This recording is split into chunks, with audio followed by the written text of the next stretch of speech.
विरद विवेक संपन्न संत कबीर रोड से पधारे हुए श्री दुखहरण साहिब जी, नई धरती बड़ौदा से पधारे हुए महंत श्री महेश साहिब जी, विभिन्न आश्रमों से पधारे हुए सभी श्रद्धेय संतजन, आदरणीय साध्वी समाज, धर्म प्रेमी सज्जनों, श्रद्धामूर्त देवियों,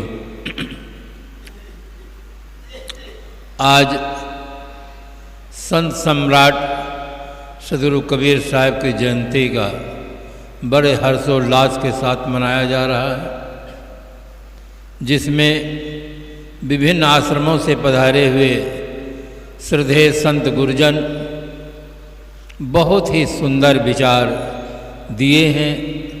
आप सब बड़े शांत भाव से श्रवण किए हैं। जिंदगी में जिंदगी का राज पाना चाहिए, जिंदगी में जिंदगी का राज पाना चाहिए, मन और इंद्रियों को स्वबस रखना चाहिए, असत्य और आसक्ति का त्याग करना चाहिए, अपने को जानकर मस्त रहना चाहिए। संत सम्राट सदगुरु कबीर साहब स्वतंत्र भारत उत्तर प्रदेश की प्रसिद्ध नगरी काशी में हुए। आप एक महान वैराग्यवान क्रांतिकारी संत हुए। दो टूक की भाषा में कहने वाले किसी महापुरुष का हम नाम जानते हैं तो उनका नाम है संत कबीर। उनकी मौलिकृत बीजक, बीजक में आपने कहा, संतो राह दोनों हम दीठा, हिंदू तुरुक हटा नहीं माने, स्वाद सबन को मीठा, हिंदू व्रत एकादशी साधे, दूध सिंघारा सेती, अन्न को त्यागे मन को न हटके, पारण करे सगौती, तुर्क रोज़ा नमाज गुजारे, बिस्मिल बांग पुकारे, इनको बहिस कहाँ ते होवे जो सांझे मुर्गी मारे, हिंदू की दया में हर तुर्कन की, दोनों घट सो त्यागी, ई हलाल व झटका मारे, आग दोनों घर लागी, हिंदू तुरुक की एक राह है, सतगुर सोई लखाई, कहीं कबीर सुनो हो संतो, राम न कहूँ खुदाई। इतना साफ साफ कहने वाला कोई महापुरुष इस धरती तल पर हुआ नहीं। वे उनके जमाने में क्लोरोफार्म का आविष्कार नहीं था। आज के डॉक्टर क्लोरोफार्म सुंघा देते हैं तब ऑपरेशन करते हैं। पहले के डॉक्टर व्यक्ति को पकड़ना पड़ता था मजबूती से तब ऑपरेशन करते थे। तो सदगुरु कबीर साहब उस जमाने में हुए जहाँ क्लोरोफार्म का आविष्कार नहीं था। इतना खरी बात, इतनी कड़ी बात, इतनी सही बात कहते थे कि लोग तिल मिला तो जाते थे पर उनके पास कोई उत्तर नहीं होता था। लोग परंपरा का पक्ष लेते थे। सदगुरु कबीर साहब एक क्रांतिकारी महापुरुष थे।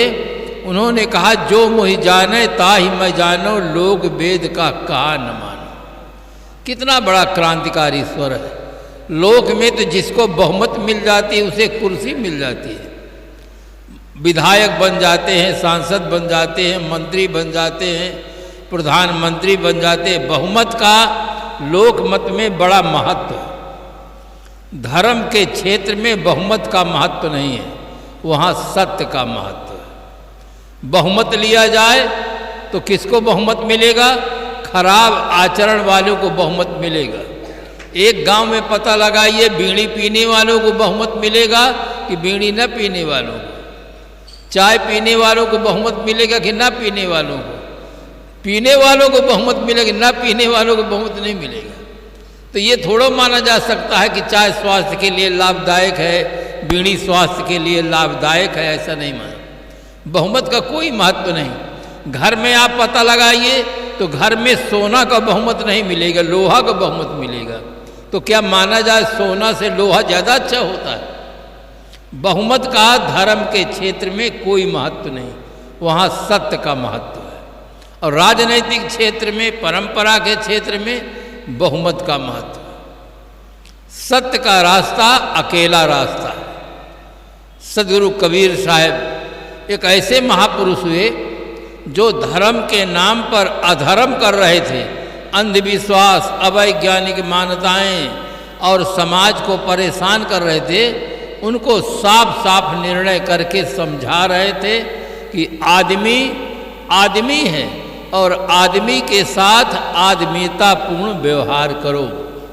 इंसान को इंसान की तरह देखना सीखो, सबके साथ सुंदर व्यवहार करना सीखो, सब पंथों ग्रंथों की वाणी को परखना सीखो, सब में से सत्य सार ग्रहण करना सीखो। सभी पंथों का आदर होना चाहिए। हर परंपरा में एक से एक अच्छे वैरागवान, त्यागी, तपस्वी, ज्ञानी, ध्यानी महापुरुष पाए जाते हैं। हमारा संपर्क तो वैष्णव, सनातन, आर्य समाज, जैन, बौद्ध, ईसाई और मुसलमान सब लोगों से है। सब एक मंच पर बैठते हैं, एक मंच के एक साथ बोलते हैं, एक साथ सबके साथ सुंदर व्यवहार होता है। आज का युग बहुत अच्छा युग आया है, वैज्ञानिक युग है। आज के युग में केवल विचारों में उदारता की बहुत बड़ी आवश्यकता है। विचारों में जब संकीर्णता आ जाती है तो घर में भी समस्या खड़ी हो जाती है। कैसे खड़ी हो जाती है? एक छोटा सा उदाहरण दूं। एक सास और बहू थी। सास पुराने जमाने की थी, बिल्कुल लोकल पैसेंजर गाड़ी। अब बहू एकदम सुपर फास्ट, तो दोनों के विचारों में तालमेल नहीं बैठता था। विचारों में जब तालमेल नहीं बैठता तो क्रियाकलाप में तालमेल नहीं बैठता है। जो बाहर क्रियाकलाप में अंतर दिखाई देता है उसका मूल कारण है भीतर के विचार। विचार नहीं मिलती, इसलिए बाहर परिवर्तन होता है क्रियाकलाप में। कुछ समय के बाद बहू रानी को एक बेटा हुआ। कुछ समय बीता, बहू रानी को कहीं बाहर जाना था। वो कहने लगी सास से कि मेरा छोटा सा बेटा है, आज माँ इसको संभालना, मैं बाहर जाऊंगी, दिन भर मुझे बस बदलना पड़ेगा, यहाँ तहाँ भटकना पड़ेगा, इस बच्चे को लेकर परेशान हो जाऊंगी, बच्चा भी परेशान हो जाएगी, केवल शाम तक संभालना, शाम के मैं आ जाऊंगा। और सास का तो कोई प्रेम था नहीं। उसने कहा तू ले जा अपने बच्चे को, मैं नहीं संभालती, तू ले जा अपने बच्चे को साथ। अरे माँ, मैं इस बच्चे को, छोटा सा बच्चा है, दिन भर भटकूंगे, भूखा प्यासा परेशान रहेगा, नहीं नहीं तू अपने बच्चे को ले जा, मैं नहीं संभालूंगी। जब 3-4 बार वो निवेदन किया और 3-4 बार वो झटके से कह दिया कि नहीं नहीं तू अपने बच्चे को ले जा, मैं तेरे बच्चे को नहीं संभालूंगी, तब बहू रानी ने एक बात कही। बात में इतनी बड़ी ताकत होती है, बना हुआ संबंध भी टूट जाता है, अब बिगड़ा हुआ संबंध भी बन जाता है। आदमी रोता हो तो हंसने लग जाता है और हंसता हो तो रोने लग जाता है। बात में बड़ी ताकत होती है। महारानी सीता जी ने ऐसी बात कह दिया कि लक्ष्मण जी को सहन नहीं हुआ। लक्ष्मण जी चले गए, महारानी सीता का अपहरण हुआ। महारानी सीता जी के जीवन में जो दुख आया है केवल बात के गलत प्रयोग होने से आया है। महारानी द्रौपदी जी के जीवन में जो दुख आया है वो बात के गलत प्रयोग से दुख आया है।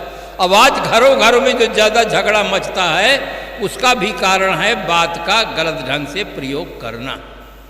चाहे सास बहू में देख लें, चाहे भाई भाई में देख लें, चाहे पिता पुत्र में देख लें, चाहे राज स्तर पर देख लें, जब कहीं कोई बात गलत हो जाती है, गलत बात का प्रभाव बहुत ज़्यादा पड़ जाता है। तो सास कहती झटक करके ले जा अपने बच्चे को, तेरे बच्चे को मैं नहीं संभालूंगी। 3-4 बार मना करने पर बहू रानी ने एक बात कह दी। उसने कहा तुम्हारे बच्चे को मैं 15 साल से संभालती हूँ, तुम्हारे बच्चे को मैं 15 साल से संभाल कर रखती हूँ, अब आज मेरे बच्चे को, छोटे से बच्चे को एक दिन नहीं संभाल पाती हूँ, तब सास राज तुरंत विचार करी, अच्छा जा जा मैं संभालूंगी, जा।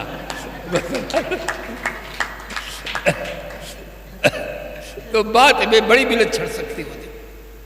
सदगुरु कबीर साहब ने जो आज बीजक में बात कही है, पूरे विश्व में उसकी आज चर्चा हो रही है। रसिया जैसा देश में कबीर साहब के व्यक्तित्व और कृतित्व पर संस्था एक बनी हुई है, वो काम कर रही है। रूस में तमाम देश ऐसे हैं कि इतना साफ कहने वाला व्यक्ति आदमी के बीच में जो दीवार खड़ी है। आज विज्ञान ने बहुत बड़ा काम किया है। एक देश का आदमी दूसरे देश कुछ घंटों में जा सकता है। देश काल की दूरी को विज्ञान ने कम कर दिया है, किंतु आदमी आदमी के बीच की दूरी कम नहीं हो पा रही है, वो विज्ञान नहीं कर पा रहा है। आज एक आदमी दूसरे आदमी से इसलिए नहीं मिलता है कि वह हमारे संप्रदाय का नहीं है, हमारी पार्टी का नहीं है, हमारी जात का नहीं है। आदमी आदमी के बीच में आज बहुत बड़ी दीवार खड़ी, उसको तोड़ने का काम धर्म ही कर सकता है, विज्ञान नहीं कर सकता है। विज्ञान बाहर के अंधेरा को मिटा सकता है, आदमी के दिमाग में जो अंधेरा है उसको विज्ञान नहीं मिटा सकता। आदमी के दिमाग में अंधेरा छाया हुआ है। आज आदमी सिगरेट पी रहा है, शराब पी रहा, बीड़ी पी रहा, गुटखा खा रहा, पान पराग खा रहा, राजश्री खा रहा है, उसके दिमाग में अंधेरा है। अगर दिमाग में उजेला हो जाए, जैसे हमारे पूर्वजों ने कहा, तमसो मां ज्योतिर्गमयो, हम अंधकार से प्रकाश की ओर बढ़ें। हमें मकान का अंधेरा तो सहन नहीं होता है। मकान में थोड़ी देर के लिए बिजली चली जाती है, तुरंत दूसरा साधन प्रयोग करते हैं, मकान के अंधेरा को मिटाने का प्रयास करते हैं। किंतु दिमाग में इतना अंधेरा छाया हुआ है कि कुछ दिखता ही नहीं है, क्या खाने योग्य है, क्या नहीं खाने योग्य है। आदमी जैसा बुद्धिजीवी प्राणी, आज उसके दिमाग में इतना अंधकार भरा हुआ है, कहता है संडे हो या मंडे रोज खाओ अंडे, अंडा खा रहा है, कहता शाकाहारी अंडा है। मैंने कहा किस पेड़ में फलता है बताएंगे? अंडा पैदा कहाँ से होता है? आज आदमी इतना भटका हुआ है, कहता है साहब मांस में बड़ा विटामिन होता है। हम कहा अपने बच्चे को पका के क्यों नहीं खाते हो? दूसरे के बच्चे को पका के खाते हो? घर में कोई आदमी मर जाता है, मुर्दा हो जाता है, घर में भोजन नहीं बनता है, बाहर से मुर्दा ला करके पकाते हो और पेट में धर लेते हो। जॉर्ज बर्नार्ड शॉ एक निमंत्रण में गया था, उसको सामने सब भोजन रखा गया, वो भोजन पा नहीं रहा था, चुपचाप बैठा हुआ था। पारुस करने वाले लोगों ने कहा श्रीमान जी आप पाते क्यों नहीं हैं?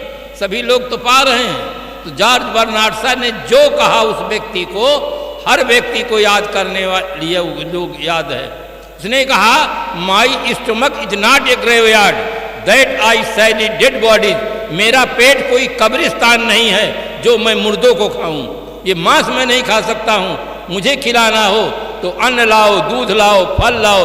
ये मुर्दों को खाने के लिए मेरा पेट कोई कब्रिस्तान नहीं है। इतना खरी खरी बात कहने वाला आदमी था। आज आदमी को कुछ दिखता नहीं है, क्या खाना चाहिए क्या नहीं खाना चाहिए। बढ़िया से बढ़िया आप लड्डू खिलाइए, मालपुआ खिलाइए, किंतु जो जिसके दिमाग में अंधेरा है तम्बाकू खाने की जगह बचा के रखेगा। चाहे जितना लड्डू प्रेम से खिला दीजिए, तम्बाकू खाने की जगह बचा कर रखेगा। चाहे दूध पिलाइए, चाहे मौसम्मी का रस पिलाइए, चाहे संतरा का रस पिलाइए, सिगरेट पीने के लिए बीड़ी पीने की जगह बचा कर रखता है। दिमाग में अंधेरा है।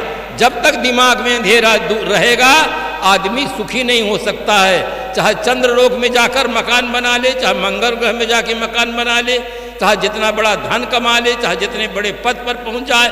आज आप देखते हैं करोड़पति नहीं अरबपति लोग जेल के अंदर बंद हैं, जिनके पास लाखों लाखों लोग हैं, करोड़ों नहीं अरबों की संपत्ति है, जेल से छूट नहीं पा रहे हैं। क्यों? धन बल, जन बल, बुद्धि अपार और सदाचार बिन सब बेकार। चाहे आदमी के पास जितना धन हो, चाहे जितना बड़ा जन बल हो, चाहे बहुत बड़ी बुद्धि हो, अगर आदमी के जीवन में सदाचार नहीं है तो सेंटर जेल की हवा खाना पड़ेगा। सदाचार बिन सब बेकार। इसीलिए हमें सदगुरु कबीर साहब की याद आती है, जिन्होंने अपनी मौलिक बीजक में कहा मानुष तेरा गुण बढ़े। मनुष्य के अंदर जो मानवीय गुण है, इन गुणों के नाते मनुष्य महान है। सतावे जो गरीबों को उसे शैतान कहते हैं, गरीबों की करे रक्षा उसे भगवान कहते हैं। हविस की हविस इंसान को हैवान बना देती है, हविस की चोट इंसान को इंसान बना देती है। अगर हविस से बचे जीवन भर तो इंसान को भगवान बना देती है। इंसान ही भगवान बनता है, चाहे बुद्ध जी को ले, चाहे महावीर स्वामी को ले, चाहे महाराज श्री राम को ले, चाहे महाराज श्री कृष्ण जी को ले, चाहे शंकर भगवान को ले, चाहे हनुमान जी को ले। ये जो उपाधि मिली है ये मानवीय गुणों के नाते उपाधि मिली। मेरी पुस्तक है, उस पुस्तक का नाम है मानुष तेरा गुण बड़ा। विशेष रूप से जानने के लिए वो पढ़ने योग्य पुस्तक है। अधिक से अधिक लोग पढ़ रहे हैं मानुष तेरा गुण बड़ा। हर आदमी के अंदर जो गुण है उन गुणों के नाते आदमी सुखी होता है। धन से आदमी संपन्न होता है और सद्गुणों से आदमी सुखी होता है। दोनों अलग अलग चीजें हैं। संपन्नता का संबंध बाहर से है और सुखी होने का संबंध भीतर से है। संपन्न होता है आदमी के पास बाहर चीजें बहुत हों तो आदमी संपन्न कहलाता है, धनवान कहलाता है, सुखी नहीं कहलाता। सुखी वो होता है जिसके भीतर की विचारधारा अच्छी होती है, भीतर और सद्गुण होते वो आदमी सुखी होता है। एक सेठ जी थे, उनके पास कई कल कारखाने थे, बहुत संपन्न आदमी थे। मैनेजर से उन्होंने पूछा कि आज से हमारे सारे कल कारखाने बंद हो जाएं, जितना खर्च आज होता है इतना रोज होता रहे तो हम कितने समय तक खा सकते हैं। मैनेजर ने कहा साहब हमें एक सप्ताह के लिए छुट्टी चाहिए, हम बिल्कुल गणित के नियम के अनुसार आपको सही सही बता सकेंगे कि आप कितने दिन खा सकते हैं। मैनेजर छुट्टी लिए एक सप्ताह के लिए। जब आए तो बहुत प्रसन्नचित सेठ जी ने पूछा कि अच्छा आप बताइए हम कितने दिन तक खा सकते हैं। मैनेजर ने कहा सेठ साहब आप बहुत सौभाग्यशाली व्यक्ति हैं, आप आज से सारे कल कारखाने बंद हो जाएं, जितना खर्च आज होता है इतना खर्च रोज होता रहे और एक पीढ़ी की आयु 100 साल माना जाए तो आपके पास इतना धन है कि 35 पीढ़ी तक के लोग खा सकते हैं। इतना सुनते ही सेठ मूर्छित होकर गद्दी पर गिर गए। मैनेजर तो घबराया कि मैं बहुत खुशी की बात बताया, इनको क्या हो गया। पानी लाया, छींटे दिया। जब सेठ जी होश में आए तब कहने लगे हाय मेरी 36वीं पीढ़ी क्या खाएगी, हाय मेरी 36वीं पीढ़ी क्या खाएगी। मैनेजर तो बहुत बुद्धिमान व्यक्ति होता है। मैनेजर ने कहा साहब 35 पीढ़ी को आप देख भी नहीं सकते हैं, नाम भी नहीं जान सकते हैं। आप अकेले परिश्रम किए हैं कि 35 पीढ़ी के लोग खा सकते हैं, तो क्या 35 पीढ़ी में जितने होंगे सबको लकवा मार देगा, सब निकम्मे हो जाएंगे, कुछ नहीं कर पाएंगे। सेठ जी एकदम होश में आ गए कि मैं अकेला 35 पीढ़ी के लिए कमाता हूं तो क्या हर पीढ़ी अपने लिए नहीं कमा सकेगी। ये आदमी की व्यर्थ की चिंता है। पाप कर्म करके, गलत काम करके, हवाला घोटाला करके, नाप तौल में कमी करके, वस्तु में मिलावट करके धन आप बढ़ाएंगे, किंतु फल आपको भोगना पड़ेगा। पैसा दूसरे लोग उपयोग करेंगे। कबीर कमाई आपनी निष्फल कभी न जाए, अब बोया पेड़ बबूल का तो आम कहाँ थे। जैसा बीज होगा वैसा पौधा होगा, कोई उपाय संसार में नहीं है। आप अगर बबूल का बीज बो दे और फिर सोचे कि आम का पौधा तैयार हो जाए, चाहे गायत्री मंत्र पढ़े, चाहे गंगा जल से सींचे, चाहे यूरिया खाद से डाले, बीज बबूल के बीज से आम कभी फलने वाला नहीं है। जैसा बीज वैसा पौधा, जैसे विचार वैसे कर्म और जैसा कर्म वैसा फल। कोई आदमी बहुत बड़ा कलाकार हो, प्याज और लहसुन खाकर इलायची का डकार नहीं ले सकता है। जो खाएगा वही डकारेंगे, जो देंगे वही पाएंगे, जो बोएंगे वही काटेंगे। प्रकृति का नियम सबके लिए एक समान है, चाहे साधु हो, चाहे संसारी हो, चाहे राजनेता हो, चाहे कोई हो। प्रकृति का नियम सबके लिए एक समान है। इसलिए हर आदमी को अपने कर्मों का सुंदर बनाना चाहिए। आप चाहे जिस मंत्र का जाप करें, चोरी करेंगे तो पकड़े जाएंगे, जेल जाएंगे। मंत्र आपकी रक्षा नहीं कर सकता, कोई देवी देवता भगवान अवतार आपकी रक्षा नहीं कर सकता है। आपका कर्म ही अच्छा होना चाहिए। अब आज समाज के लोगों ने धोखा दे रखा समाज को, इस मंत्र का जाप करो तुम्हारे सारे पाप कट जाएंगे। दिन भर चोरी बदमाशी करो, रात के अमुक मंत्र का जाप करो तुम्हारे पाप छूट जाएंगे। ये बहुत बड़ा समाज हमारा आज गुमराह हो रहा है। आज सदगुरु कबीर साहब के विचारों की बहुत बड़ी आवश्यकता है, जो समाज को एक सही दिशा देते हैं, सही प्रेरणा देते हैं, सही रास्ता बताते कि मानुष तेरा गुण बड़ा, कर्मों को अपने सुधारोगे भाई तो तुम पर जुर्म है नहीं ईश्वर खुदाई। तो इस प्रकार से कबीर जयंती के शुभ अवसर पर अनेक आश्रमों से संत गुरुजन पधारे, दर्शन दिए, ये उनकी बहुत बड़ी कृपा है।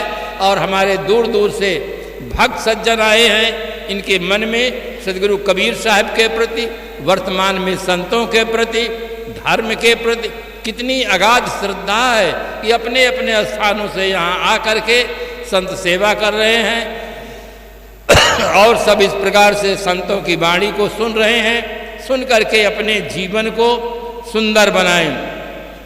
आज आदमी चीज़ों को सुंदर बनाता है किंतु अपने जीवन को सुंदर बनाने का प्रयास नहीं करता है, ये उसकी भूल हो रही। जीवन भी हमारा सुंदर हो और बाहर भी चीज़ें भी सुंदर हो, दोनों सुंदर होना चाहिए। हम भीतर बाहर दोनों से संपन्न हो, सुखी हो, इस सब के लिए यही मंगल कामना है, शुभ आशीर्वाद है कि आप लोग सब सुखी रहें। बम्बई से हमारे पधारे हुए गोपाल भाई अभी आए थोड़ी देर पहले और वो 15,000 रुपया दिए वो संतों के लिए कि इस प्रकार से वो समाचार देखें और सुने, उसकी व्यवस्था के लिए। मैंने कहा भाई हम तो कुछ जानते नहीं, ये आप ही सब करेंगे तब ठीक होगा। तो इस प्रकार से उनका योगदान, ये यहाँ जो पानी की जल सेवा है, बोर हुआ है, उसमें भी उनका सब बम्बई भक्तों का ही सब हाथ है। इस प्रकार से सब लोगों को प्रशंसनीय सेवा है। सब संतों के साथ रहकर चलकर जीने की कला सीखें। आदमी अनेक कलाएं सीखता है किंतु जीने की कला नहीं सीखता है, इसलिए जीवन वरदान नहीं बन पा रहा। सब कला सीखो, जीविकोपार्जन की कला सीखो, किंतु सबसे बढ़िया कला है जीने की कला, उसको सीखो। जहाँ रहोगे वहीं सुखी रहोगे, जहाँ रहोगे आपकी लोग प्रशंसा करेंगे, जहाँ रहोगे आपके द्वारा अच्छे कार्य होंगे।